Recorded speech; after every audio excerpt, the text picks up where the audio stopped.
దేవుని పరిశుద్ధనామ స్తోత్రములు. ప్రభువైన యేసుక్రీస్తు నామములో మీ అందరికీ శుభములు తెలియజేస్తున్నాం. యేసయ్య ఆశీర్వాద కృపా సన్నిధిని ఈ కార్యక్రమానికి మీరు అందరూ విచ్చేసినందుకై ప్రభువైన యేసుక్రీస్తు నామములో మీ అందరినీ ప్రేమతో ఆహ్వానిస్తున్నాను. ప్రభునందు ప్రియమైన దేవుని పిల్లారా, మన జీవితంలో, మన యొక్క అనుదిన జీవితంలో, అనుదిన ఆత్మీయ ప్రయాణంలో ఉన్న మనకు పరిశుద్ధాత్మ నడిపింపు అనేది చాలా ప్రాముఖ్యమైనది. అంటే మనకు ఒక దేవుని యొక్క శక్తి మనతో ఉండి నడిపించబడుతున్నప్పుడు మనము విజయవంతమైన క్రైస్తవ జీవితము చేయగలుగుతాం. ఈ లోకంలో మనం బ్రతుకుతున్నప్పుడు మనము ఎవరైనా హెల్ప్ మనకు తోడుగా ఉంటే బాగుండు, ఎవరైనా మనకు సహాయం చేస్తే బాగుండు, ఎవరైనా మమ్మల్ని ఆదరిస్తే బాగుండు, మరి మాకు వస్తున్న శ్రమలు, బాధలు, కష్టాలను బట్టి ఎవరైనా మమ్మల్ని ఆదరిస్తే బాగుండు అనేసి మనం చాలా ఆలోచన చేస్తున్నాం. దేవునికి స్తోత్రం. ప్రభునందు ప్రియమైన వాళ్ళరా, మన జీవితంలో పరిశుద్ధాత్మ యొక్క నడిపింపు అనేది చాలా ప్రాముఖ్యమైనది. పరిశుద్ధాత్మ యొక్క నడిపింపు ఎక్కడైతే ఉంటుందో, ఎక్కడైతే దేవుని యొక్క ఆత్మ దిగొచ్చి ఎవరి జీవితంలో అయితే ఆ యొక్క ఆత్మ కార్యం జరుగుతుందో వారు దేవునితో మరి సంబంధాన్ని కలిగి ఉంటారు. దేవునికి స్తోత్రం. మన జీవితంలో రూపాంతరం చెందట కొరకై దేవుడు మనకు సహవాసాన్ని ఇచ్చాడు, సంఘాన్ని ఇచ్చాడు. దేవునికి స్తోత్రం. మరి ఈ యొక్క బైబిల్ గ్రంథాన్ని కూడా దేవుడు మనకి ఇచ్చాడు. ఈ దాదాపు ఈ యొక్క బైబిల్ గ్రంథము 40 మంది ప్రవక్తలు పరిశుద్ధాత్మ ప్రేరేపణ ద్వారా దేవుడు రాయించాడు. 66 పుస్తకాలు ఉంటాయి ఈ బైబిల్ గ్రంథంలో. అయితే ప్రపంచంలో ఉన్న మానవులందరూ కూడా దేవుని యొక్క వాక్యాన్ని చదివి, దేవుని యొక్క వాక్యాన్ని విని, దేవుని యొక్క వాక్యాన్ని గ్రహించి మరి దేవుని యొక్క స్వరూపముగా మార్చబడాలని దేవుని యొక్క ఉన్నతమైన ఉద్దేశమైనది. ఈరోజు దేవుడు మనకిస్తున్న ఒక అద్భుతమైన అంశం ఏంటంటే పరిశుద్ధాత్మ అగ్ని అభిషేకము. దాని ప్రాముఖ్యతను గురించి ఈరోజు దేవుడు వాక్యం ద్వారా ప్రభు మనతో మాట్లాడుతున్నారు. మీరు గమనించినట్లయితే అపోస్తుల కార్యములు 19వ అధ్యాయము మీరు గమనించండి. అపోస్తుల కార్యము మరి 19వ అధ్యాయము 2వ వచనం. కొత్త నిబంధన గ్రంథములో 121వ పేజీ నెంబరు 121వ పేజీ గమనించండి. అపోస్తుల కార్యము 19వ అధ్యాయము 2వ వచనమును గమనిస్తున్నాం. దేవునికి స్తోత్రం. వారు పరిశుద్ధాత్ముడు ఉన్నాడన్న సంగతి మేము వినలేదని చెప్పిరి. దేవునికి మహిమ కలుగును గాక. ఈ లోకములో పరిశుద్ధాత్మ యొక్క ప్రాముఖ్యతను చాలామంది గుర్తించలేని స్థితిలో కనబడుతున్నారు. అయితే ఆనాటి కాలంలో ఉన్న అపోల్లో కొరింథీలో ఉన్నప్పుడు జరిగినదేమనగా, మొదటి వచనం చదువుతున్నాము. పౌలు పై ప్రదేశంలో సంచరించి ఎఫెసునకు వచ్చి కొందరు శిష్యులు చూచి, మీరు వసించినప్పుడు మీరు పరిశుద్ధాత్మను పొందితిరా అని వారిని అడుగుతున్నట్లుగా చూస్తున్నారు. అంటే పరిశుద్ధాత్మను పొందారా అనేసి అడుగుతున్నప్పుడు వారు ఆ పరిశుద్ధాత్మ యొక్క ఎక్స్పీరియన్స్, అంటే ఆ యొక్క పరిశుద్ధాత్మ యొక్క అనుభవం వారిలో లేకపోవడం వలన వారు పరిశుద్ధాత్మలు ఉన్న సంగతియే మేము వినలేదని చెప్పిరి. ఈ దినాల్లో అనేక రకాలైన ఆత్మలు పనిచేస్తున్నాయి. మరి ఆకాశ మండలం మందు దురాత్మలు పనిచేస్తున్నాయి. మరి దేవుని పిల్లారా, మరి పరిశుద్ధాత్మ కూడా దేవుడు మనకు అనుగ్రహించున్నాడు. ప్రభువైన యేసుక్రీస్తు వారు చెప్పిన మాట ఏంటంటే, నేను మిమ్మల్ని అనాథులుగా విడిచిపెట్టను, నేను వెళ్ళి మీకు పరిశుద్ధాత్మను పంపిస్తాను. మీరు కనిపెట్టి ప్రార్థన చేయండి, మీరు కనిపెట్టి విసుగక ప్రార్థన చేయండి, పట్టుదలతో ప్రార్థన చేయండి, విశ్వాసంతో ప్రార్థన చేయండి, ఉపవాసంలో ఉండి ప్రార్థన చేయండి. మీరు చేసే ప్రార్థనను బట్టి పైనుండి దేవుని యొక్క శక్తి మీ మీదకి వచ్చినప్పుడు మీరు రూపాంతరం చెందుతారు అనేసి ప్రభు వాగ్దానం చేశాడు. మన జీవితంలో, అంటే మన జీవితాన్ని నడిపించడానికి, మన జీవితము ఒక సంతోషంగా ఉండటానికి, సమాధానకరంగా ఉండటానికి, ఆరోగ్యంగా ఉండటానికి ప్రభు నందు పిల్లారా, మన జీవితంలో ఒక పరిశుద్ధాత్మ శక్తి మనకు అవసరం. ఈ లోకంలో పరిశుద్ధాత్మ శక్తి మన జీవితంలో క్రియ చేయకపోయినట్లయితే, ఏలుబడి చేయకపోయినట్లయితే మనం బ్రతకలేం. దేవునికి స్తోత్రం. కనుక ప్రభునందు పిల్లారా, మరి పైన ఆకాశంలో కొన్ని ర్యాకెట్స్ ప్రయాణం చేస్తూ ఉంటాయి, తర్వాత విమానాలు ప్రయాణం చేస్తూ ఉంటాయి, తర్వాత మరి హెలికాప్టర్స్ ప్రయాణం చేస్తుంటాయి, అలాగా ట్రైన్లు ప్రయాణం చేస్తుంటాయి, బస్సులు ప్రయాణం చేస్తుంటాయి, తర్వాత రోడ్ల మీద అనేక కార్లు, ఆటోలు, మోటార్ సైకిల్స్ అనేకమైనవి ప్రయాణం చేస్తుంటాయి. వీటన్నిటికీ ఒక శక్తి ఉంటుంది. పెట్రోల్ కానీ డీజిల్ కానీ ఏమండి అలాగా కరెంటుతో కానీ ఆ శక్తి లేకపోతే ఆ వెహికల్స్ ప్రయాణం చేయలేవు. అదే విధముగా మన యొక్క జీవితంలో గమనించండి, మనం ప్రయాణం చేయాలంటే, మనకు ఎదురవుతున్న శోధనలు జయించాలంటే, ఎదురవుతున్న అవమానాలు జయించాలంటే, ఎదురవుతున్న వైరస్లు వ్యాధులు జయించాలంటే, ఎదురవుతున్న ప్రతి ఆర్థికమైన ఇబ్బందులు జయించాలంటే, మనల్ని నడిపించడానికి, మనల్ని నడిపించి ఆయన మహిమ కొరకు నిలబెట్టడానికి పరిశుద్ధాత్మను దేవుడు మనకిచ్చాడు. దేవునికి స్తోత్రం. బైబిల్ గ్రంథాన్ని దేవుడు ఇచ్చాడు. ఈ ప్రాముఖ్యతను మనం గుర్తించాలి. అయితే ఎఫెసీ సంఘానికి అక్కడ అపొస్తలుడైన పౌలు గారు ఆ యొక్క ప్రాంతంలో సంచరించినప్పుడు ఎఫెసునకు అనే ప్రాంతానికి వచ్చాడు. ఎఫెసీ పట్టణానికి వచ్చినప్పుడు అక్కడ కొందరు శిష్యులను చూచి, మీరు విశ్వసించినప్పుడు పరిశుద్ధాత్మను పొందితిరా? దేవునికి స్తోత్రం అని అడిగినప్పుడు వారు అంటున్న మాట ఏంటంటే, మేము పరిశుద్ధాత్మను ఉన్నాడన్న సంగతి మేము వినలేదనేసి వారు చెప్తున్నట్లుగా మనం చూస్తున్నాం. ఈ యొక్క అనుభవం అనేది మనకు చాలా ప్రాముఖ్యమైనది. మత్తయి సువార్త 3వ అధ్యాయము 11వ వచనం చదివినప్పుడు ఒక అద్భుతమైన అక్కడ ఒక సంఘటనను పరిశుద్ధాత్మ దేవుడు జ్ఞాపకం చేస్తున్నాడు. యేసుక్రీస్తు ప్రభువు వారు 2025 సంవత్సరాల క్రితము ఈ లోకానికి వచ్చినప్పుడు మరి అనేక ప్రాంతాలు ప్రభు సంచరించారు. అయితే అక్కడ ఒక ఆత్మల గురించి, అగ్ని అభిషేకం గురించి రాయబడినది. మత్తయి సువార్త మీరు చూడండి 3వ అధ్యాయం 11వ వచనం చదువుతున్నాం. 3వ అధ్యాయం 11వ వచనం, మీరు మారు మనస్సు నిమిత్తము నీ నీళ్ళలో మీకు బాప్తిసం ఇస్తున్నాను. అయితే నా వెనుక వచ్చుచున్నవాడు నాకంటే శక్తివంతుడు, ఆయన చెప్పులు మోయటకైనా నేను పాత్రను కాను. ఆయన పరిశుద్ధాత్మలోను అగ్నిలోను మీకు బాప్తిసం ఇచ్చును. హల్లెలూయా. దేవుని బిడ్డలారా గమనించండి, ఇక్కడ దేవుని యొక్క వాక్యాన్ని మనము ఆలోచన చేసినట్లయితే, మరి ఆ దినముల యందు బాప్తిసమిచ్చు యోహాను మరి పరలోక రాజ్యము సమీపించినది, మారు మనసు పొందండి అని ఆయా ప్రాంతాల్లో యూదయ అరణ్యములో ఆయన ప్రకటిస్తున్నాడు. దేవుని సువార్తను ప్రకటిస్తున్నప్పుడు ప్రభు మార్గం సిద్ధపరచండి, ఆయన త్రోవలు సరళం చేయడని అరణ్యంలో ఒక కేక వేయ ఒకని శబ్దము అని ప్రవక్త అయిన యెషయా ద్వారా చెప్పబడిన వాడు ఇతడే. అయితే దేవుని స్వరముగా వచ్చాడు. ఎవరండి? యోహాను అనే ప్రవక్త. దేవునికి స్తోత్రం.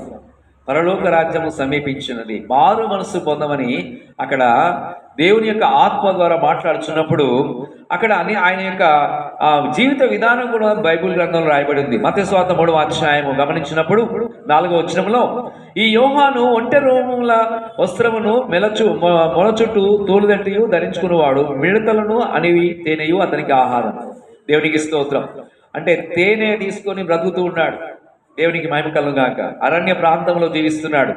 అయితే ఆ సమయంలో మరి ఆ యెరూషలేము వారును యూదయ వారందరూ యోర్దాను ప్రాంతంలో ఉన్న వారందరూ అతని ఎదురుకు వచ్చి వారి పాపములు ఒప్పుకుంటూ ఏం చేస్తున్నారంటే, ఆ ప్రవక్త అయిన యోహాను దగ్గరికి వచ్చి యోర్దాను దగ్గర ఉన్న వారు దేవునికి వారి హృదయాలు సమర్పించుకొని వారి పాపములు ఒప్పుకుంటూ ఏం చేస్తున్నారు? బాప్తిసం పొందుచూ ఉన్నారు. దేవునికి స్తోత్రం. బాప్తిసం పొందుచూ ఉన్నారు. మీరు మారు మనస్సు పొంది ప్రతి వాడును యేసుక్రీస్తు ప్రభు యొక్క నామమున బాప్తిసం పొందండి, అప్పుడు మీరు పరిశుద్ధాత్మ అనే వరము పొందుతారని వాక్యం సెలవిస్తుంది. బాప్తిసం యొక్క ప్రాముఖ్యతను గుర్తించాలి. దేవునికి స్తోత్రం. నమ్మి బాప్తిసం పొందినవాడు రక్షణ పొందుతాడు, నమ్మని వానికి శిక్ష అని బైబిల్ చెప్తుంది. అయితే నేను బాప్తిసం పొందాను అనేసి మీరు అంటున్నారు. అయితే బాప్తిసం పొందటమే కాదు, పరిశుద్ధాత్మ యొక్క అగ్ని అభిషేకం కూడా మనం పొందవలసినది. పరిశుద్ధాత్మ చేత నింపబడవలసినది. పరిశుద్ధాత్మ పూర్వంలో మనం నడిపించబడవలసినది. ఈ దినమున దేవుడి వాక్యం ద్వారా ప్రభు మనతో మాట్లాడుచున్నాడు. దేవుని బిడ్డలారా, అయితే అక్కడ ఆ సందర్భంలో మనం గమనించినట్లయితే అనేక మంది వచ్చి బాప్తిసం పొందుతున్నారు. అయితే అతడు పరిశీలనలోను సద్దుకేలను అనేకులు బాప్తిసం పొందుట వచ్చి చూచి, సర్పసంతానమా, రావు ఉగ్రతను తప్పించుకుంటూ మీకు బుద్ధి చెప్పిన వాడేవాడు, మారు మనసు తగిన ఫలములు ఫలించుడి. దేవునికి స్తోత్రం. మరి మారు మనసు తగిన ఫలములు ఫలించుడి. మారు మనసు తగిన ఫలములు ఫలించడం అనేది చాలా ప్రాముఖ్యమైనది. ఎవరైతే యేసుక్రీస్తు ప్రభునందు విశ్వాసం కలిగి జీవిస్తున్నారో, రక్షణ పొంది ఉన్నారో, బాప్తిసం తీసుకొని జీవిస్తున్నారో, వారు ఆత్మీయ ఫలముల్లో వారు ఫలించే విధముగా ఉండాలి. కృపావరాల్లో వారు దేవుని యొక్క అభిషేకము పొంది ఉండాలి. దేవునికి స్తోత్రం. కాబట్టి ఇక్కడ వాక్యంలో చూసినట్లయితే ఇక్కడ 8వ వచనములో, అబ్రహాము మాకు తండ్రి అని మీలో మీరు చెప్పుకున్న తలంచవద్దు, దేవుడి రాళ్ళ వలన అబ్రహామునకు పిల్లలను పుట్టింపగలను మీతో చెప్పుచున్నాను. అయితే ఇప్పుడే గొడ్డలి చెట్ల వేరున ఉంచబడినది కనుక మంచి ఫలము ఫలింపని ప్రతి చెట్టును నరకబడి అగ్నిలో వేయబడును. గమనించండి. అయితే చాలామంది వ్యవసాయం చేస్తూ ఉంటారు, చెట్లు పెంచుతూ ఉంటారు. అయితే ఫలించని చెట్లు ఏం చేస్తారు? కొట్టేస్తారు. అవునా? ఫలించని చెట్లు. అయితే దేవుడు మాట్లాడుతున్నాడు. ఇప్పుడే గొడ్డలి చెట్ల వేరున ఉంచబడినది కనుక మంచి ఫలమును ఫలింపని ప్రతి చెట్టును నరకబడి అగ్నిలో వేయబడును. అంటే మనమందరము ఫలించే చెట్లుగా ఉండాలని దేవుని యొక్క ఉద్దేశం. ఇంతవరకు ఒకవేళ మన జీవితాలు ఫలించలేదేమో, సంఘములో, సమాజంలో, లోకములో ఒక ఫలించని వ్యక్తిగా నువ్వు కనపడుతున్నావేమో, దేవునికి స్తోత్రం. దేవుడు మాట్లాడుతున్నాడు. మన జీవితాలు ఫలించే విధంగా ఉండాలి. మన జీవితాలు ఆశీర్వాదకరంగా ఉండాలి. మరి ఫలించే విశ్వాసులు ఎలా ఉంటారంటే ప్రార్థనలో ముందుంటారు, వాక్యములో ముందుంటారు, పాటల్లో ముందుంటారు, సాక్ష్యములో ముందుంటారు, పరిచర్యలో ముందుంటారు. దేవునికి స్తోత్రం. సంఘానికి, సమాజానికి, లోకానికి, దేవునికి మహిమకరంగా ఉంటారు. ఒక పేరుకు మాత్రం క్రైస్తవుడుగా ఉండటం దేవుడి చిత్తం కాదు. ఇంతవరకు నీ జీవితము ఒకవేళ ఫలింపలేని జీవితంగా ఉందేమో, దేవుడు మాట్లాడుతున్నాడు. ఫలింపని పరిధి చెట్టును తీసి ఏం చేస్తాడంట? నరికేస్తాడంట. నరికేయటం అంటే ఏంటండి? ఆయన ఒక బటన్ నొక్కితే ఇక్కడ గుండె ఆగిపోతుంది. మన గుండెలన్నీ ఆగిపోతాయి. మన చిన్న గుండె ఏమైపోతుంది? ఆగిపోతుంది. ఒక బటన్ నొక్కితే చాలు. దేవునికి స్తోత్రం. మన జీవితం ఏ పాటిది? ఒకసారి మనం ఆలోచించేద్దాం. ఈరోజు దేవుని యొక్క కృప ద్వారా మనము జీవిస్తున్నాం. దేవునికి స్తోత్రం. ఈరోజు మనం బ్రతికి ఉన్నామంటే అది దేవుని యొక్క ఉచితమైన కృప. దైవజనాంగమా ఆలకించండి. దేవుని మహాకృపను బట్టి దేవుడు మనం బ్రతికిస్తున్నాడు. ఈ లోకంలో ఈ రోజు చూడకుండా అనేక మంది మట్టికి మన్నైపోయారు. అయితే ఈరోజు మనం బ్రతికి ఉన్నామంటే, నేను కానీ మీరు కానీ బ్రతుకున్నామంటే అది దేవుని యొక్క ఉన్నతమైన కృప. ఆయన ప్రేమ ద్వారా మనం బ్రతుకుతున్నాం. దేవునికి స్తోత్రం. బ్రతికిన కొద్ది కాలము మనం ఫలించాలని దేవుడు కోరుచున్నాడు. హల్లెలూయా. ఒక ఫలభరితమైన జీవితము నీవు కలిగి ఉండాలంటే నీకొక పరిశుద్ధాత్మ శక్తి నడిపింపు అనేది చాలా అవసరం. బైబిల్ చదవటంలోను, ప్రార్థన చేయటంలోను, పాటలు వినటంలోను, పాటలు పాడటంలోను, దేవునికి ఆరాధన చేయటంలోను మనము ఆయన మహిమ కొరకు జీవించాలి. దేవునికి స్తోత్రం. ఆనాటి కాలంలో ఉన్న దేవుని యొక్క బిడ్డలు ఎలా జీవించారో బైబిల్ గ్రంథంలో నుండి మనం చదువుకుందామండి. అపొస్తలుల కార్యము 2వ అధ్యాయము మీరు గమనించినట్లయితే, అపొస్తలుల కార్యము 2వ అధ్యాయము 42వ వచనం మనం గమనించినప్పుడు, వీరు అపొస్తలుల బోధ యందును, సహవాసమందును, రొట్టె విరుచుట యందును, ప్రార్థన చేయటం యందును వారు ఎడతెగక ఉన్నారంట. అంత మాత్రమే కాదు, 41 నుంచి చదువుకుంటున్నాం. అపొస్తలుల కార్యము 2వ అధ్యాయము 43 నుండి మనం చదువుకుంటున్నాం. దేవునికి స్తోత్రం. మీరు గమనించండి. అప్పుడు ప్రతి వానికిని భయము కలిగెను, మరియు అనేక మహత్కార్యములను సూచక్రియలను అపొస్తలుల ద్వారా జరిగెను. హల్లెలూయా. అపొస్తలులనగా పంపబడిన వారు అర్థం. ప్రవక్తలనగా దేవుని చేత ఏర్పాటు చేయబడిన ప్రవక్తలు దేవుని యొద్ద నుండి ఆత్మ సందేశాలు తీసుకొని ప్రజలకు అందించేవారు. సువార్థికులంటే దేవుని సువార్తను ప్రకటించేవారు. కాపరులనగా సంఘంలో ఉన్న విశ్వాసుల కొరకు వారు ఏం చేస్తారు? కావలి కాస్తూ ప్రార్థన చేస్తూ ఉంటారు. దేవునికి స్తోత్రం. ఉపదేశకులనగా ఉన్నతమైన ఉపదేశమును దేవుని యొద్ద నుండి తీసుకొని వాక్యాన్ని అందిస్తూ ఉంటారు. మీరు గమనించినట్లయితే ఇక్కడ విశ్వసించిన వారందరూ ఏకముగా కూడి తమ కలిగినంతయు సమిష్టిగా ఉంచుకున్నారంట. ఆనాటి కాలంలో అంటే వారు ఎంత ఐక్యత కలిగి ఉన్నారంటే, విశ్వాసులు మరి దేవుని సేవకులు వారు చాలా ఐక్యతను ప్రదర్శించారు. అంటే పరిశుద్ధాత్మ నడిపింపునకు వారు లోబడ్డారు. దేవుని యొక్క ఆత్మ మనతో మాట్లాడుతూ ఉంటుంది. మనం మోకాళ్ళ మీద ఉండి ప్రార్థన చేస్తున్నప్పుడు, దేవుని యొక్క వాక్యాన్ని వింటున్నప్పుడు, దేవుని యొక్క ప్రత్యక్షతను మనం గుర్తించినప్పుడు, దేవునికి మనం కనెక్ట్ అయినప్పుడు దేవుని యొద్ద నుండి ఒక ప్రత్యేకమైన నడిపింపును దేవుడు మనకి ఇస్తున్నాడు. దేవుని యొక్క మాటలు గమనించినట్లయితే, వారు ఇదియుగాక వారు తమ స్థిరాస్తులను అమ్మి అందరికీ వారి వారి అక్కర కొలది పంచిపెట్టుకున్నారంట. ఇప్పుడు అంత స్వార్థం ఏంటండి? అంత స్వార్థంగా ఉంటున్నారు. కానీ ఆనాటి కాలమున అపోస్తులు, దేవుని యొక్క బిడ్డలు, విశ్వాసులు వారు ఒకరి అవసరతలు ఒకరు తీర్చుకుంటూ వారు జీవించారంట. దేవునికి స్తోత్రం కలుగును గాక. అయితే ఇక్కడ వాక్యములో మనం గమనించినప్పుడు 46వ వచనం చాలా అద్భుతమైన మాట అండి. 46వ వచనం, మరియు వారు ఏక మనస్సులై ప్రతి దినము దేవాలయంలో తప్పక కూడుకొనొచ్చు. ప్రతిదినం అంట. వారానికి రావడమే కొంతమంది కష్టంగా ఉంటారు, కొంతమంది వారానికి. అయితే ఆనాటి కాలంలో విశ్వాసులు ఎలా ఉన్నారంటే ప్రతి దినము దేవాలయం, ఉదయం కాకపోతే సాయంకాలం, సాయంకాలం కాకపోతే ఉదయం, వారు ఏం చేశారంట, దేవాలయానికి వచ్చి మోకాళ్ళ మీద ఉండి ప్రార్థన చేసి దేవుని స్తుతించే మంచి దేవుని బిడ్డలుగా ఉన్నారు. అయితే అంత మాత్రమే కాదు, వారు దేవాలయంలో తప్పగా కూడుకొనొచ్చు, ఇంటింట రొట్టె విరుచొచ్చు, దేవుని స్తుతిస్తున్నారు. ఇళ్లలో ఏం చేస్తున్నారంట, గృహ కూడికలు, ఫ్యామిలీ ప్రేయర్స్ అన్నమాట. వాళ్ళేంటి, మా ఇంటికి రండి, మా ఇంటికి రండి అని సేవకులు పిలవడం, విశ్వాసులు పిలవడం, తోటి విశ్వాసులకి చెప్పడం, ఈరోజు మా ఇంట్లో ప్రార్థన పెట్టండి, మా ఇంట్లో ప్రార్థన జరిగితే మాకున్న శోధనలన్నీ తొలగిపోతాయి, మాకున్న బాధలన్నీ తొలగిపోతాయి, మాకున్న కష్టాలన్నీ తొలగిపోతాయని వారు ఒక గొప్ప విశ్వాసంతో ఉన్నారు. అయితే మీ గృహాల్లో ప్రార్థనలు జరుగుతున్నాయా? మీ గృహాల్లో మీ గృహ కూడికలు జరుగుతున్నాయా? దేవుని సేవకులు వచ్చి మరి ప్రార్థన జరిగిస్తున్నారా? ఒకసారి మనం ఆలోచన చేద్దాం. తోటి విశ్వాసులు వచ్చి మరి ప్రార్థనలో పాల్గొంటున్నారా? గృహాల్లో ప్రార్థన చేయటం దైవజనుడు చెప్పడం కాదు, మీరే చెప్పాలి. పాస్టర్ గారికి ఏం చెప్పాలి? పాస్టర్ గారు మా ఇంట్లో ప్రార్థన ఎప్పుడు పెడతారనేసి మీరు అడగాలి. ఆనాటి కాలంలో దేవుని యొక్క బిడ్డలు ఎలా ఉన్నారంటే వారు ప్రతిదినము దేవాలయంలో కనీసం ఒక 1 hour అయినా వచ్చి దేవుని సన్నిధిలో ప్రార్థన చేసే ప్రార్థనా వీరులుగా ఉన్నారు, విశ్వాస వీరులుగా ఉన్నారు. దేవునికి స్తోత్రం కలుగుగాక. అంత మాత్రమే కాకుండా వారు ఎలా ఉన్నారంటే ఏక మనసు కలిగి ఉన్నారు. ఒకే విశ్వాసములో, ఒకే ఆత్మ నడిపింపులో, ఒకే ఐక్యతతో వారు జీవించినట్లుగా మనం గమనిస్తున్నాం. వారు ఏక మనసు కలిగి వారు దేవాలయంలో ప్రతిదినం వచ్చుచు దేవుని స్తుతించుచు ప్రజలందరి వలన దయ పొందిన వారై ఉన్నారు. దేవునికి స్తోత్రం. మీ గృహాల్లో ప్రార్థన జరగడం ద్వారా నీ యొక్క గృహము దగ్గర ఉన్నవారు, ఇంటి ముందోళ్ళు కానీ, ఇంటి వెనుకలు కానీ, ఇంటి పక్కన వాళ్ళు కానీ, కుడివైపున కానీ ఎడమవైపున కానీ ఉన్నవారు, బంధువులు కానీ, స్నేహితులు కానీ, మా గృహములో ఈరోజు ప్రార్థన జరుగుతుంది. వారు హిందువులైనా, ముస్లిమ్స్ అయినా, వాళ్ళు క్రైస్తవులైనా, వారు క్రైస్తవేతరులైనా, ఎవరైనా సరే మనము ఆహ్వానించాలి. దేవునికి స్తోత్రం. దేవుని ప్రేమను వారికి తెలియచేయాలి. మరి దేవుని యొక్క పరిశుద్ధాత్మ నడిపింపును వారికి గుర్తించాలి. దేవునికి స్తోత్రం. కనుక మనం ఎప్పుడైతే మనము అలా ఆహ్వానిస్తామో అప్పుడు వారు వచ్చి కూర్చున్నప్పుడు దేవుని యొక్క ప్రేమను వారు తెలుసుకుంటారు. యేసు క్రీస్తు యొక్క శిలువ మరణ పునరుద్ధానం గురించి తెలుసుకుంటారు.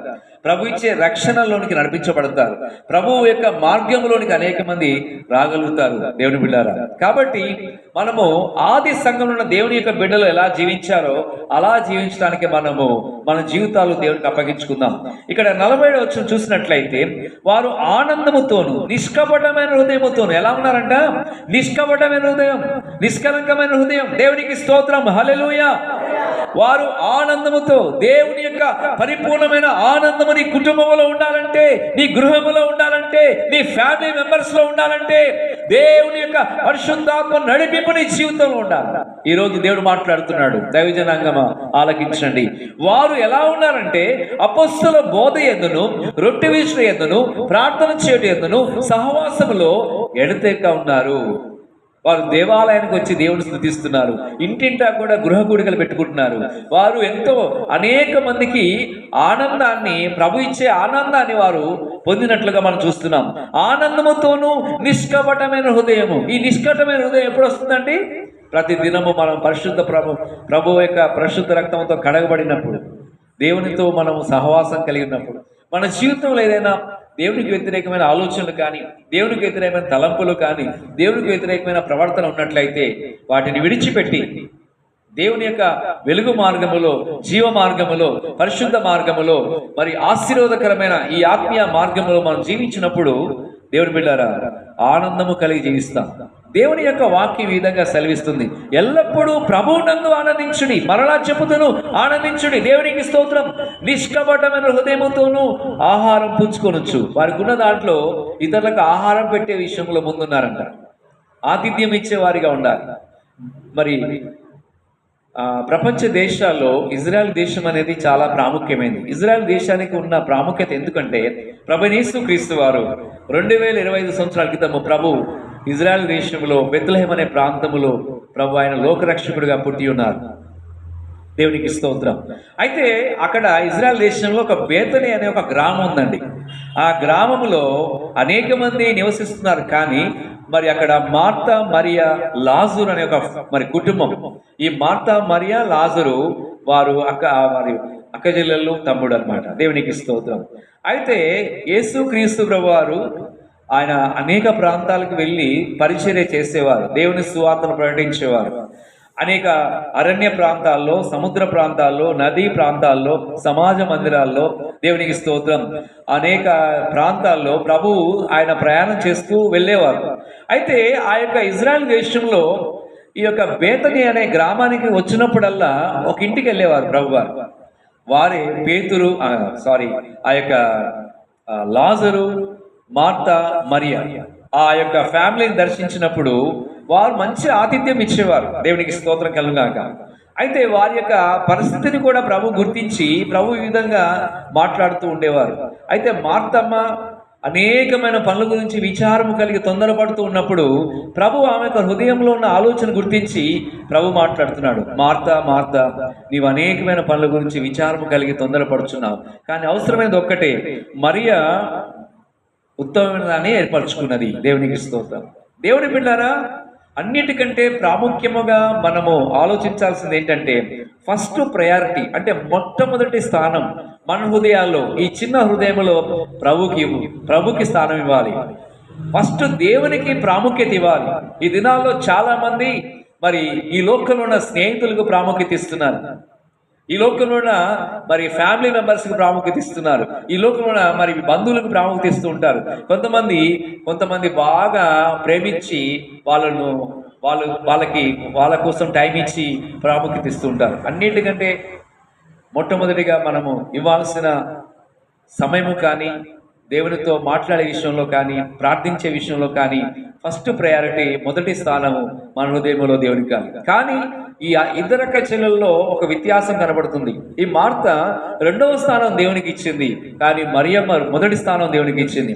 మరియమ్మ గారు ఎప్పుడు ప్రభు వచ్చినా సరే ఆయన సన్నిధిలో ఉండి దేవుని యొక్క వాక్యాన్ని వింటుంది, దేవుని యొక్క పరిశుద్ధాత్మ నడిపింపులో సంతోషిస్తూ ఉంది.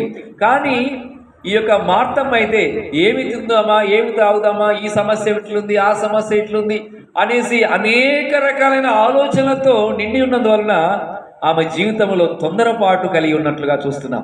దేవుని బిడ్డారా, మన జీవితాలు ఆరోగ్యంగా ఉండాలంటే, మన జీవితంలో సంతోషం కలిగి ఉండాలంటే, మన జీవితంలో మన కుటుంబానికి, మనం వెళ్తున్న సంఘానికి, మనం జీవిస్తున్న మన ప్రాంతంలో, మన గ్రామము కానీ మన పట్టణంలో ఆశీర్వాదకరంగా ఉండాలంటే మన మొదటి స్థానం దేవునికి ఇవ్వాలి. మరియమ్మ అనే ఆ యొక్క సహోదరి, దేవునికి స్తోత్రం, దేవునికి తన హృదయాన్ని మొదటి స్థానం ఇచ్చింది. అందుకే ప్రభు అంటున్నాడు, మార్తతో మాట్లాడిన దేవుడు ఈరోజు మీతో మాట్లాడుతున్నాడు. మీ సమస్య ఏదైనా సరే, మీరు ఏ విషయం గురించి చింతిస్తున్నా సరే, నీ భారం యెహోవా మీద మోపము, ఆయనే నిన్ను ఆదుకొనును. హల్లెలూయా, హల్లెలూయా. మన జీవితంలో సంతోషము, సమాధానము, ఆరోగ్యము, ఐశ్వర్యము, ఆశీర్వాదాలను పొందాలంటే మరియమ్మలాగా దేవునికి మొదటి స్థానం ఇద్దాం. దేవునికి స్తోత్రం. దేవుని తర్వాతనే ఏదైనా సరే మొట్టమొదట ఎవరికి ప్రాధాన్యత ఇవ్వాలి? ఫస్ట్ ప్రయారిటీ, ధరణిలోని ప్రేమలన్నీ కరిగిపోతాయట. యేసుక్రీస్తు యొక్క ప్రేమ ఏంటండి? ఎప్పుడు నిలిచే ప్రేమ. ఫేస్బుక్లో మరి ఒక రష్యా దేశానికి చెందిన అమ్మాయి, ఇండియా దేశానికి చెందిన ఒక అబ్బాయి ఫేస్బుక్లో పరిచయం అయిపోయేసరికి ఆ విధంగా వారి యొక్క ఫ్రెండ్షిప్ దినములు గడిచిపోతున్నప్పుడు అతను ఒక సాఫ్ట్వేర్ ఇంజనీర్. నేను న్యూస్లో చూశాను జస్ట్ లాస్ట్ వీక్ అనమాట. అయితే ఏం జరిగిందంటే, సాఫ్ట్వేర్ ఇంజనీరు చాలా కష్టపడి తల్లిదండ్రులు ఆయన చాలా కష్టపడి చదివించారు. సరే, ఆయన ఉద్యోగం చేస్తున్నాడు. బ్యాంక్ బ్యాలెన్స్ ఒక 30 lakhs, అంటే 30 లక్షలు అకౌంట్లో ఉన్నాయి. అయితే ఫేస్బుక్లో పరిచయం అవటం వలన, ఆ రష్యా అమ్మాయితో కనెక్ట్ అవటం వలన, అయితే మరి పెళ్లి చేసుకుందామనేసి అనుకున్నారు. అయితే మరి నువ్వు వచ్చేసేయి, రష్యా దేశానికి వచ్చేసేయి అనేసి అన్నప్పుడు అతను ఏం చేశాడంటే రష్యా దేశానికి నమ్మి వెళ్తాడు. ఎక్కడికి వెళ్తాడు? అమ్మాయిని నమ్మి వెళ్తాడు. వెళ్ళినప్పుడు ఏం జరుగుతుందంటే, సరే అక్కడ రిసీవ్ చేసుకోవడం జరిగింది. ఆమె ఫేస్బుక్లో చూపించినప్పుడు పెద్ద పెద్ద బిల్డింగ్స్ దగ్గర నిలబడి ఒక ఆస్తిమంతురాలుగా, ఒక ధనవంతురాలుగా చూపించింది. కానీ అక్కడికి వెళ్ళిన తర్వాత జరిగింది వేరే విషయం. అక్కడ ఏం జరిగిందంటే, అక్కడ ఒక ఒక గుట్ట దగ్గర, ఒక కొండ దగ్గర నివాసం ఉంటుంది ఆమె. అయితే ఏం జరిగిందంటే, అక్కడ వెళ్ళి కలుసుకున్న తర్వాత, ఏంటి నువ్వు మరి ఫేస్బుక్లో మరి వీడియో కాల్లో మరి పెద్ద పెద్ద బిల్డింగ్లు చూపించేదానికి కాళ్ళు కనపడేటి, మరి ఏంటి ఈ స్థితిలో ఉన్నావు ఏంటంటే, లేదు అది వేరే కాడ ఉంటుంది అనేసి చాలా అబద్ధం మాటలు మాట్లాడి, అలా మాటలతో అతన్ని చాలా విధంగా ఇబ్బంది పెట్టింది. సరే ఏమైనా సరే అతను ఎట్లా ప్రేమించాడంటే, ప్రాణానికి ప్రాణంగా ప్రేమించాడు ఆ అమ్మాయిని. ప్రాణానికి ప్రాణంగా ప్రేమించి తల్లిదండ్రులను వదిలేశాడు, ఇండియా దేశాన్ని వదిలేశాడు. ఏంటంటే విమానంలో ఎక్కడికి వెళ్ళిపోయాడు? అమ్మాయి కోసం ఎక్కడికి వెళ్ళిపోయాడు? రష్యా దేశానికి వెళ్ళాడు. వెళ్తే అక్కడ పరిస్థితులన్నీ వేరుగా ఉన్నాయి. సరే, ఆమె ఆలోచన వేరు, ఈయన ఆలోచన వేరు. ఈయన పెళ్లి చేసుకోవడానికి వెళ్ళాడు, ఆ అమ్మాయిని నమ్మి పెళ్లి చేసుకోవడానికి వెళ్ళాడు. అయితే స్టార్ట్ చేసింది ఆమెతో ఉన్న అనుచరులు కూడా, మరి మా తల్లిదండ్రులు వేరే దగ్గర ఉన్నారు, వస్తారు, వాళ్ళు వచ్చిన తర్వాత పెళ్లి చేసుకుందాం అనేసి మాయమాటలు చెప్పేసేసి ఇతని దగ్గర ఉన్న రోజు, అంటే ఆయన మరి విజిటింగ్ వీసాలో వెళ్ళాడు. జస్ట్ విజిటింగ్ వీసాలో, అర్థమవుతుంది కదా, విజిటింగ్ వీసాలో వెళ్ళాడు, కొన్ని రోజులు ఉండటానికి వెళ్ళాడు. ఈ లోపల పెళ్లి చేసుకోవచ్చు కదా అనుకున్నాడు. అయితే చివరికి ఏం జరిగిందంటే, ఆమె ఈయన పట్టుకొని మరి షాపింగ్ చేయటం, కావలసినన్ని కొనుక్కోవటం, ఆ 30 లక్షలు కూడా ఆమె అకౌంట్లోకి ట్రాన్స్ఫర్ అయ్యే విధంగా మొత్తం ప్లాన్ చేసుకొని చివరికి ఏమీ లేకుండా చేసి ఏం చేసిందంటే, మరి నేను మళ్ళీ వస్తాను అనేసి అప్పుడు మనం పెళ్లి చేసుకుందాం అని చెప్పేసి ఆ అమ్మాయి వెళ్ళిపోయి స్విచ్ ఆఫ్ చేసి పెట్టుకుంది. దేవుడి పిల్లరా గమనించండి, జరిగిన సంఘటన చెప్తున్నాను మీకు, దేవుడి స్తోత్రం. అయితే అతను చూశాడు, అయ్యో ఏంటి, అప్పుడు అర్థమైంది, నేను మోసపోయాను, నేను ఇంతగా ప్రేమించాను. అయితే తర్వాత చాలా ఇబ్బందులు పడ్డాడు. దేవుడి పిల్లలు గమనించండి. చివరికి మరి ఇండియా దేశంలో మరలా మరి మాట్లాడి ఆ ఫ్లైట్ టికెట్ కోసం అమౌంట్, అలా తర్వాత వచ్చిన తర్వాత వాళ్ళ మమ్మీ డాడీ చెప్పారు, అమ్మ ನಾನು ఇట్లా మోసపోయాను, నేను ఒక అమ్మాయిని ప్రేమించాను. పర్వాలేదు నాయన, నువ్వు బ్రతికొచ్చావు అంతే చాలు, నువ్వు మా కళ్ళెదురున్నావు చాలు, అదే చాలు, మేము బాధపడకనేసి ఆ తల్లిదండ్రులు ఎంతైనా ప్రేమిస్తారు. ఏ పరిస్థితులైనా తల్లి కానీ తండ్రి కానీ కన్నబిడ్డలు మరి బాధపడుతుంటే వారు తట్టుకోలేరు. అయితే పర్వాలేదు, నువ్వు బ్రతికి రావటమే మాకు చాలా సంతోషం అనేసి ఆ తల్లిదండ్రులు సంతోషించారు. దేవుని బిడ్డలు గమనించండి, ఈ దినాల్లో మోసము అనేది ఎక్కువైపోయింది. ప్రేమ అనే పేరుతోని ఏం చేస్తున్నారంటే మోసం చేస్తున్నారు. ఏంటండి, మోసం చేస్తున్న దినాల్లో ఉన్నాం కనుక ప్రతి విశ్వాసికి, ప్రతి దేవుని బిడ్డకి, ప్రతి కుమార్తెకు, ప్రతి కుమారుడికి ఆత్మల వివేచన వరం అనేది అవసరం. అవతల వ్యక్తి ఏ స్థితిలో ఉన్నాడో నీకు గ్రహింపు కలగాలంటే పరిశుద్ధాత్మ యొక్క ప్రాముఖ్యతను గుర్తించాలి. దేవునికి స్తోత్రం. పరిశుద్ధాత్మ నడిపింపు కలిగి ఉన్నప్పుడు దేవుడు నీకు ఒక వివేచన జ్ఞానాన్ని ఇస్తాడు.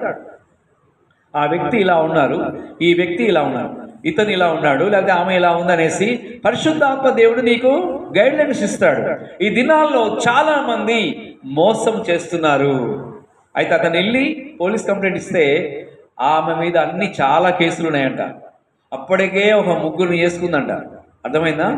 గమనించండి. పైన ఇది ఎర్రతోలు చూసి నమ్మకండి, మొగోళ్ళైనా ఆడోళ్ళైనా, ఆడపిల్లలు కానీ మగపిల్లలు కానీ, ఎర్రతోలు చూసి అందాన్ని చూసి మోసపోమాకండి. హృదయము అనేది చాలా విలువైంది.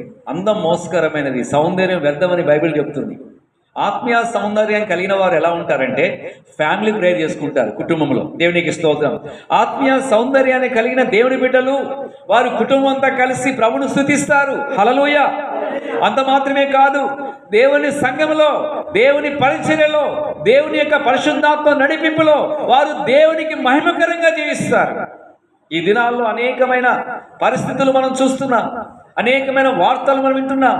ఈ ప్రస్తుత కాలములో ఈ పాపిష్టి లోకములో ఉన్న మనము ఒక ప్రత్యేకమైన జీవితం కలిగి జీవించడం కొరకై మన జీవితాలు దేవునికి అప్పగించుకుందాం. దేవునికి స్తోత్రం. దేవుడు ఎప్పుడు నీకు లైఫ్ పార్ట్నర్ ఇవ్వాలో ఇస్తాడు. దేవుడు తప్పకుండా ప్రార్థన చేస్తే ఒక మంచి లైఫ్ పార్ట్నర్ ఇస్తాడు. మరి ఆడపిల్లలకి మగపిల్లల్ని ఇస్తాడు, మగపిల్లల్ని ఇస్తాడు. మరి మగపిల్లోడికి ఆడపిల్లని దేవుడు ఇస్తాడు, లైఫ్ పార్ట్నర్. దేవా నాకు సరిపోయిన ఒక సంబంధం దయచేయను ప్రార్థన చేస్తే దేవుడే మార్గం తెరుస్తాడు. వెతుక్కుంటూ వస్తాయి సంబంధాలు. దేవునికి స్తోత్రం. ఏంటంటే వెతుక్కుంటూ వస్తాయి సంబంధాలు, వెతుక్కుంటూ ఆశీర్వాదాలు వస్తాయి, వెతుక్కుంటూ దీవెనలు కలుగుతాయి. కనుక దేవుని బిడ్డలారా, క్రైస్తవ దేవుని బిడ్డలే కానీ ఇంకెవరైనా సరే దేవుని యొక్క పరిశుద్ధాత్మ నడిపింపులో మనం ఉండాలని దేవుడు కోరుచున్నాడు. మనం గమనించినట్లయితే ఇక్కడ మరి గల్తీయులకు రాసిన పత్రిక మీరు గమనించండి, 5వ అధ్యాయం అండి, 19, 22 వచనాలు చూసినట్లయితే గల్తీయులకు రాసిన పత్రిక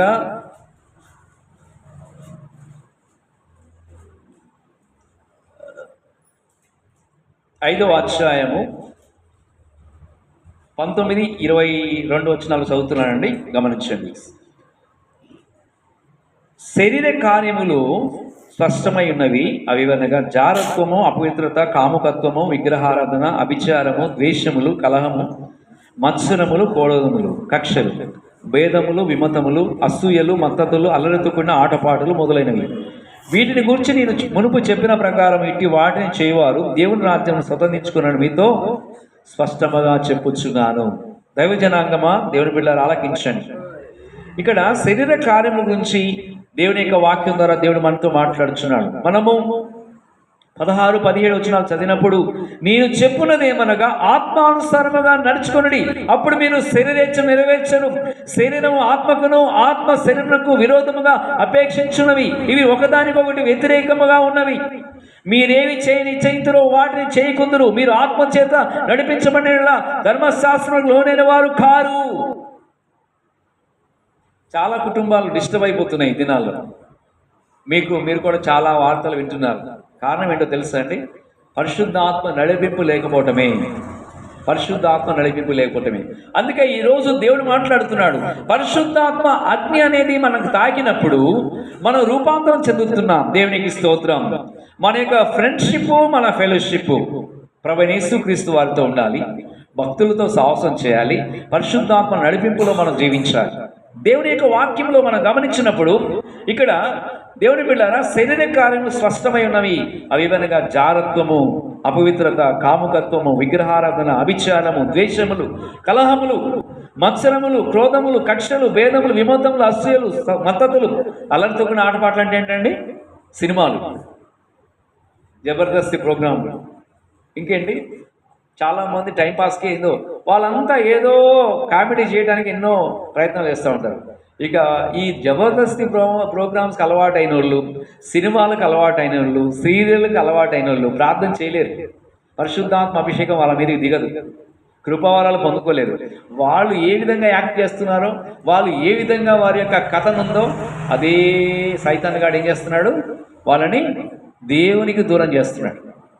కనుక మన జీవితాలు ప్రత్యేకంగా ఉండాలి. ఎప్పుడు కూడా పాటలతో ప్రభుని స్తుతించాలి, దేవుని ప్రత్యక్షత కొరకు ఎదురు చూడాలి, దైవ దర్శనం కొరకు ఎదురు చూడాలి, అభిషేకం కొరకు ఎదురు చూడాలి. దేవుని బిడ్డలారా, మన జీవితంలో ఉండాల్సినవి ఏంటంటే ఆత్మఫలములు. ఏంటవి? 22వ వచనంలో ఆత్మఫలములు ఏమనగా ప్రేమ, సంతోషము, సమాధానము, దీర్ఘశాంతము, దయాలత్వం, మంచితనం, విశ్వాసము, సాత్వికము, ఆశా నిగ్రహము. హల్లెలూయా. ఆత్మఫలములు మనం ఫలించాలి. దేవునికి స్తోత్రం. మన ఈ ముగింపులోనికి వస్తున్నాం. మన జీవితం అనేది చాలా విలువైనది. మరి మత్తయి సువార్త 26వ అధ్యాయం గమనించండి. మత్తయి సువార్త 26వ అధ్యాయము సామెతల గ్రంథం గమనించండి. సామెతల గ్రంథము కీర్తన గ్రంథం దగ్గర ఉంటుంది. సామెతల గ్రంథము 26వ అధ్యాయము 20వ వచనము 21వ వచనం చదువుతున్నాం. సామెతల గ్రంథము 26వ అధ్యాయము 20, 21 వచనాలు. కట్టెలు లేనేళ్ళ అగ్ని ఆరిపోవును, కొండెగాడు లేనేళ్ళ జగడము చల్లారును. వేడి బూడిదకు బొగ్గులు, అగ్నికి కట్టెలు, కలహములు పుట్టించుటకు కలహప్రియుడు. చాలామంది కలహాలు పెట్టేవారు ఉంటారు, గొడవలు పెట్టేవారు ఉంటారు, జుట్లు ముడేసేవారు ఉంటారు.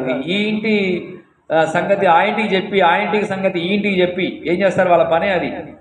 ఏంటండి? అది సైతాను క్రియలు. దేవుని వాక్యం చెప్తుంది, కట్టెలు లేని యెడల అగ్ని ఆరిపోవును. కట్టెలు ఉంటేనే కదా అగ్ని వస్తుంది, మంట వస్తుంది, అంతే కదండి. అట్లనే కొండెగాడు లేని యెడల జగడం చల్లారును. కొండెగాళ్ళు అంటే ఏంటి? కుండాలు చెప్తూ ఉంటారు, సాడీలు చెప్తూ ఉంటారు. ఇదే వాళ్ళ బ్రతుకు పొద్దున్న లేస్తే. కనుక దేవుని బిడ్డలకి అలాంటి ఆలోచనలు ఉండకూడదు. దేవునికి స్తోత్రం. దేవుని నమ్మిన బిడ్డలు ప్రార్థన చేయాలి, దేవునికి స్తోత్రం, దేవునికి అప్పగించాలి. కనుక వారిట్లా వీరిట్లా అని కాదు, వాళ్ళ కోసం మనం ప్రార్థన చేయడానికి ప్రయత్నించాలి. దేవునికి స్తోత్రం కలుగాక. కాబట్టి వేడి బూడిదకు బొగ్గులు, అగ్నికి కట్టెలు, కలహ పుట్టించుటకు కలహప్రియుడు. కనుక కలహాలు పెట్టేవారు కొంతమంది ఉంటారు. కొంతమంది కుటుంబాలనే గలిబిలు చేస్తుంటారు, ఫ్యామిలీస్ని డిస్టర్బ్ చేస్తుంటారు. అయితే ఎప్పుడైతే ఒక కుటుంబంలో ఇంకో వ్యక్తి ఎంటర్ అవుతారో ఆ యొక్క కుటుంబం ఏమవుతుందంటే పతనం అయిపోతుంది. ఏంటి? లోకానుసారమైన ఆశలు చూపించి, డబ్బు ఖర్చు పెట్టి, ఏంటంటే బట్టలు కొనిచ్చి, లేకపోతే వస్తువులు కొనిచ్చి, ఏదో ఆశలు చూపించి అకౌంట్లో అమౌంట్ వేసి కొంతమంది జీవితాలు ఏమైపోతున్నాయి? దేవునికి దూరం అయిపోతున్నాయి. దేవుని బిడ్డల వాక్యం ద్వారా దేవుడు మనతో మాట్లాడుచున్నాడు. దేవునికి స్తోత్రం. కనుక మన యొక్క అనుదిన జీవితంలో దేవునికి మహిమకరముగా జీవించాలి. దేవునికి స్తోత్రం. కనుక కలహములు, సమస్యలు నుండి దూరం అయిపోవాలి. కుటుంబ జీవితంలో, సంఘ జీవితంలో, వ్యక్తిగత జీవితంలో. యాకోబు పత్రిక 3వ అధ్యాయము గమనించండి. 5 ఆలోచనల ద్వారా దేవుడు మనతో మాట్లాడుచున్నాడు. మీరు గమనించినట్లయితే యాకోబు పత్రిక 3వ అధ్యాయము 211వ పేజీ, 211వ పేజీ, యాకోబు పత్రిక 3వ అధ్యాయము 5 ఆలోచనలండి. 5 ఆలోచనలు. అలాగుననే నాలుక కూడా చిన్న అవయమైనను బహుగా అదిరిపడును. ఏంటంట? ఈ నాలుక చాలా చిన్నదే. ఈ నాలుకతో శాసిస్తూ ఉంటారు. ఏంటండి? ప్రెసిడెంట్స్, ప్రధానమంత్రులు, రాష్ట్రపతులు, మరి రాజులు, అంటే ఒక దేశంలో పరిపాలన చేస్తున్న వారు వారి యొక్క శాసించి ఈ నాలుకతో ఒక మాట మాట్లాడితే చాలు, అక్కడ ఏం జరుగుతుంది? అక్కడికి వెళ్ళి బాంబులు ఏమంటే వేసేస్తారు, యుద్ధం చేయమంటే చేసేస్తారు. చూసారా? ఈ నాలుక చిన్నదే కానీ బాగా అతిశయపడుతూ ఉంటుందంట. గమనించండి. అలాగే నాలుక కూడా చిన్న అవయవమైన బహుగా అదిరిపడును. ఎంత కొంచెం నిప్పు ఎంత విస్తారమైన అడవి తగలబెట్టును. కొంచెం నిప్పే, ఒక్క అగ్గిపుల్ల చాలు అడవిని తగలబెట్టడానికి. అవునా? అడవి ఏంటంటే ఎండిపోయింది అనుకోండి ఎండాకాలంలో, అప్పుడప్పుడు మనం చూస్తూ ఉంటాం ఆ గుట్ట ప్రాంతాల్లో అక్కడక్కడ పొగలు వస్తూ ఉంటాయి, మంటలు వస్తూ ఉంటాయి. ఒక చిన్న అగ్గిపుల్లతో ఏం చేస్తారు? అడవి కూడా తగలబడిపోతుంది. ఒక చిన్న మాట ఏమవుతుందంటే, అందుకనే మనం చాలా జాగ్రత్తగా మాట్లాడటం అలవాటు చేసుకోవాలి. దేవునికి స్తోత్రం. ఈ నాలుకను దేవునికి ప్రతిష్ఠించాలి. దేవుని యొక్క వాక్యం ద్వారా దేవుడు మనతో మాట్లాడుచున్నాడు. నాలుక అగ్నియే. నాలుక మన అవయవంలో ఉంచబడిన పాప ప్రపంచమైన సర్వశరీరమునకు మాలిన్యమై కలుగు చేయించు ప్రకృతి చక్రమునకు చిచ్చు పెట్టును. అది నరకముల చేత చిచ్చు పెట్టబడును. చూసారా? ఈ నాలుకను ప్రతిష్ఠించుకుందాం. ఈ నాలుక ఆరాధించే నాలుకగా ఉండాలి, పాటలు పాడే నాలుకగా ఉండాలి, స్తుతించే నాలుకగా ఉండాలి, ప్రార్థన చేసే నాలుకగా ఉండాలి. హల్లెలూయా, హల్లెలూయా, హల్లెలూయా.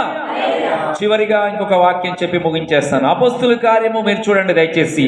అపొస్తలుల కార్యం అండి 2వ అధ్యాయము మొదటి 14 వచనాల్లో దేవుని యొక్క అభిషేకం ఎలా దిగి వచ్చిందో మనము గమనిస్తున్నాం. అయితే యేసు క్రీస్తు ప్రభువారు ఆయన శిలువపై బలియాగమై తన ప్రాణం అర్పించి రక్తము చిందించాడు. దేవునికి స్తోత్రం.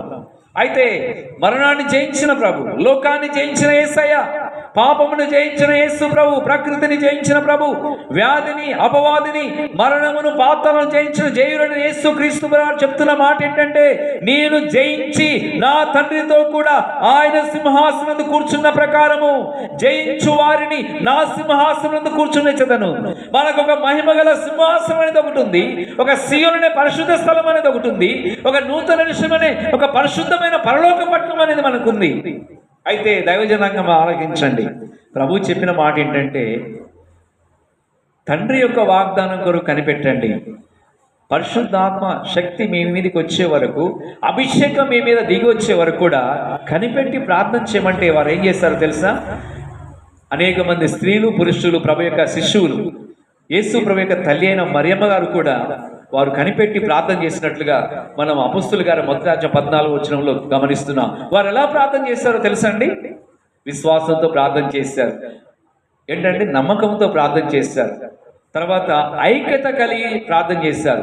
దేవుని ప్రేమతో వారు ప్రార్థన చేశారు. వారు ప్రార్థన చేసిన ఫలితంగా ఏం జరిగిందంటే చూడండి, 2వ అధ్యాయం 1వ వచనం చదువుతున్నాం. పెంతెకొస్తు పండుగ దినం వచ్చినప్పుడు అందరూ ఒక చోట కూడి ఉన్నారు. హల్లెలూయా. పెంతెకొస్తు పండుగ దినం అంటే 50వ దినం. దేవునికి స్తోత్రం. వారు దేవుని సన్నిధిలో కనిపెట్టారు. ఆనాడు ఎంతమంది కనిపెట్టారంటే 120 మంది కనిపెట్టారు. దేవునికి స్తోత్రం. ఇప్పుడు ప్రస్తుత దినాల్లో అక్కడక్కడ ప్రార్థనా గ్రూపులు అవసరం, ప్రేయర్ వారియర్స్ అవసరం, ప్రార్థనా వీరులు అవసరం. దేవునికి స్తోత్రం. ప్రతి కుటుంబంలో దేవునికి స్తోత్రం ప్రార్థన చేసే ప్రార్థనా వీరులు కావాలి. అయితే నాడు దేవుని యొక్క మాట ప్రకారం, దేవుని మాటకు లోబడి వారందరూ కూడా ఒక చోట కూడి ఉన్నప్పుడు ఏం జరిగిందంటే, అప్పుడు వేగముగా వీచు బలమైన గాలి వంటి ఒక ధ్వని. దేవునికి స్తోత్రం. వారు దేనికోసం కనిపెడుతున్నారండి? పరిశుద్ధాత్మ అభిషేకం కొరకు కనిపెడుతున్నారు. దేవుని యొక్క అభిషేక ముద్రాన్ని కనిపెడుతున్నారు. కనిపెట్టినప్పుడు ఒక బలమైన గాలి వంటి ఒక ధ్వని ఆకాశం నుండి అకస్మాత్తుగా వచ్చినట్లుగా మనం చూస్తున్నాం. దేవునికి స్తోత్రం. అవును, ఒక మహిమ గల స్థలములో నుండి దేవుని యొక్క అగ్ని అభిషేకం, దేవుని యొక్క పరిశుద్ధాత్మ శక్తి నీవు కనిపెట్టి ప్రార్థన చేసినప్పుడు నీ మీదికి దిగి వచ్చినప్పుడు నువ్వు రూపాంతరం చెందుతున్నావు. దేవునికి స్తోత్రం. దేవుని యొక్క వాక్యంలో మనం గమనించినట్లయితే వారు కూర్చుని ఉన్న ఇల్లంతా ఉండి నేను దేవుని యొక్క బలమైన అభిషేకం వారి మీద దిగి వచ్చింది. దేవుని శక్తి వారి మీద దిగి వచ్చినప్పుడు వారు అగ్నిజ్వాల వంటి నాలుక విభాగపడినట్లుగా వారి కనబడి వారిలో ఒక్కొక్కరి మీద వ్రాలగా ఆ అగ్ని అభిషేకం ఎక్కడికి వచ్చిందంట? వారి మీదకి రావటమే కాకుండా వారి యొక్క నాలుకల మీద తాకినట్లుగా చూస్తున్నాం. అగ్ని అభిషేకం తాకినప్పుడు వారు ఒక్కొక్కరి మీద వారగా అందరూ పరిశుద్ధాత్మతో నిండిన వారై ఆ ఆత్మ వారికి వాక్శక్తి అనుగ్రహించడం కలది. అన్య భాషలతో మాట్లాడసాగిరి. హల్లెలూయా. ఈ అనుభవాన్ని ప్రతి కుటుంబము కలిగి ఉండాలి, ప్రతి సేవకుడు కలిగి ఉండాలి. దేవునికి స్తోత్రం. దేవుని బిడ్డలారా, సార్వత్రిక సంగమన గురించి దేవుడు బయలుపరుస్తున్న ఒక అద్భుతమైన మాట. ఈ కృపా కాలంలో, ఈ ఎంత దినాల్లో మనము శోధన జయించాలంటే, శ్రమలను జయించాలంటే పరిశుద్ధాత్మ నడిపింపును మనం కలిగి ఉండాలి. కనిపెట్టి ప్రార్థన చేసిన దేవుని బిడ్డల పైన దేవుని యొక్క అభిషేకం దిగి వస్తుంది. దేవుడు తన వాక్యం దీవించును గాక. ప్రార్థన చేసుకుందాం. మహాగణుడా, మహోన్నతుడా, పరిశుద్ధుడా, కృపగల దేవా, దయగల తండ్రి, మీ ఘనమైన స్తోత్రం చెల్లిస్తున్నాం. పరిశుద్ధాత్మిక అగ్ని అభిషేకం గురించి, దాని ప్రాముఖ్యతను గురించి మాతో మాట్లాడుతూ వస్తున్నాం. మా తండ్రి, మా ప్రభువా, మీరు మాకు ఆశ్చర్యకరుడుగా ఉన్నావు, ఆలోచనకర్తగా ఉన్నావు, బలవంతుని దేవుడుగాను, నిత్యుడు తండ్రిగా, సమాధాన అధిపతిగా ఉన్నందుకు స్తోత్రం చెల్లిస్తున్నాం. మా తండ్రి, ఎందరైతే ఈ వాక్యాన్ని విని ఉన్నారో, ఎందరైతే ఈ ప్రార్థనలు ఏకీభవించున్నారో అటు కుటుంబాలు మీరు బలపరచును ప్రార్థన చేస్తున్నాం. అనేక పరిస్థితులను బట్టి నాయన, మరి సాతాను సంబంధమైన మనుషుల వలన, అవిశ్వాసుల వలన ప్రభా మోసపోయిన బిడ్డల కొరకు ప్రార్థన చేస్తున్నాం. వారి యొక్క జీవితంలో నాయన, వారి యొక్క హృదయం గాయపడిపోయిన స్థితిలో కొందరు కనబడుతున్నారు తండ్రి. వారిని జ్ఞాపకం చేసుకునండి తండ్రి, మీరు జ్ఞాపకం చేసుకునండి నాయన తండ్రి. డబ్బు విషయములో, సమయం విషయములో, ఆరోగ్య విషయములో అనేక రకాలుగా మోసపోయి తండ్రి బలహీనంగా ఉన్న వారి కొరకు ప్రార్థిస్తున్నాం.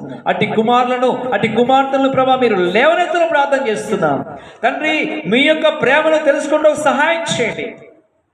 మార్తమ్మ అనేకమైన పనుల గురించి విచారం కలిగి తొందరపడుచున్నప్పుడు మీరు మాట్లాడిన దేవా, మార్తా నీవు అనేకమైన పనుల గురించి విచారము కలిగి తొందరపడుచున్నావు ప్రభా. ఎంతమంది అయితే విచారంలో ఉన్నారో, ఎంతమంది అయితే కన్నీటితో ఉన్నారో, ఎంతమంది అయితే దుఃఖంలో ఉన్నారో, ఎంతమంది అయితే ప్రభా సమస్యలో ఉన్నారో, వ్యాధిగ్రస్తులుగా ఉన్నారు, అప్పుల బాధతో బాధపడుతున్నారు, అనేకమైన వ్యాధులతో వారికి విడిపించడం ప్రార్థన చేస్తున్నాం తండ్రి. మీకు స్తోత్రం చెల్లిస్తున్నాం. మీ పరిశుద్ధాత్మ శక్తి చేత అభిషేకించిన ప్రార్థన చేస్తున్నాం. ప్రతి కుటుంబంలో ప్రార్థనాత్మ దయచేయండి. ప్రతి గృహంలో పరిశుద్ధాత్మ నడివింపు దయచేయండి ఆయన తండ్రి. మీకు స్తోత్రం. మా శరీర ప్రార్థన అప్పగించుకుంటున్నాం తండ్రి. నాయన మీ పరిశుద్ధ రక్తం చేత మమ్మల్ని పరిశుద్ధపరచినైనా, అపరాధములు, దోషులు, పాపలు క్షమించను వేడుకుంటున్నాం. మీ ఆత్మ చేత ప్రతి వీడును దర్శించిన ప్రార్థన చేస్తున్నాం తండ్రి. మీ ఆత్మతో అభిషేకించిన ప్రార్థన చేస్తున్నాం నాయన. మా ప్రభా మీ మాటకు లోబడి నాయన, ఆనాటి కాలంలో అనేక మంది స్త్రీలు, పురుషులు, శిష్యులు నాయన తండ్రి మీ సన్నిధిలో కనిపెట్టినప్పుడు ఒక బలమైన గాలి వంటి ఒక ధ్వని మా ప్రభు అకస్మాత్తుగా నాయన ఆకాశంలో వచ్చినప్పుడు వారు కూర్చున్న ఇల్లంతా నిన్నట్లుగా ఆ అనుభవంలోనికి ప్రతి కుటుంబాన్ని నడిపించిన ఆయన మీ పరిశుద్ధాత్మ చేత అభిషేకించిన ప్రార్థన చేస్తున్నాం. మీ కృపావరాలతో నింపను ప్రార్థన చేస్తున్నాం. ఆత్మీయ ఫలములతో నింపను ప్రార్థన చేస్తున్నాం. తండ్రి మీకు స్తోత్రం. మీరు ఆకడుగు తండ్రి మమ్మల్ని పరిశుద్ధపరచమని, ఆశీర్వదించమని మీకే స్తుతి ఘనత మహిమా ప్రభావం చెల్లిస్తూ యేసు ప్రభు నామములో స్తుతించి వేడుకొంచున్నాం తండ్రి. ఆమేన్. God bless you. దేవుడు మిమ్మల్ని మీ కుటుంబాలను బహుగా దీవించును గాక. ఆమేన్.